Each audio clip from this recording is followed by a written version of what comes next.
I'm not satisfied with the conversation we've had so far, and that's maybe because there is no answer, but I just feel like I've had so many conversations with people where I've said exactly the same thing to them. Lying is bad. It has consequences. If we carry on down this path, we will go to a very bad place. And we're already in a very bad place. And the answer is, yeah, you're just exaggerating. It's just the pendulum swinging the other way. It will swing back. Everything will be fine. And even if it's not, well, at least I get to survive today. You go and die. I'll survive today. What does one say to something like that? They might be right. You know, you just can't tell, can you? I mean, let's say the pendulum does swing back. Well, maybe it swings back because people stopped it from swinging too far. But then the people who said it's going to swing back will say, well, we said it was going to swing back, and look, there it went. Well, that's why you can't, in some sense, make your moral determinations as a consequence even of the analysis of an outcome. I think that's partly why something like faith is necessary. So, do you have faith in truth?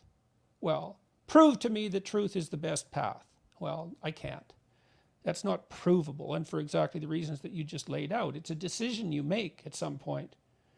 And you weigh the evidence. You stake your life on, you know, you're either incoherent and all over the place, which is its own catastrophe, or you stake your life on a certain set of principles.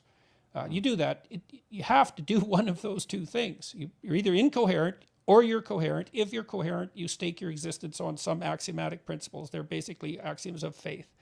And you have to decide what those are. And then you live out the consequences of that. And that's each individual soul's journey.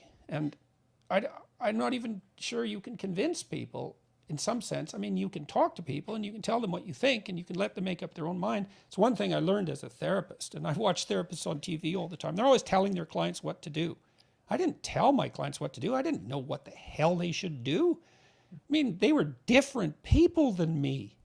And I didn't want to take ownership of their victories or responsibility for their defeats. You know, that's not a good thing.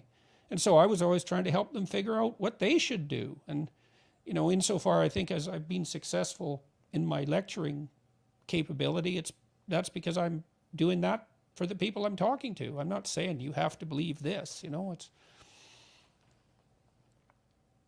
people wrestle with their own conscience. But, you know, if you're forced to violate your conscience, something's up.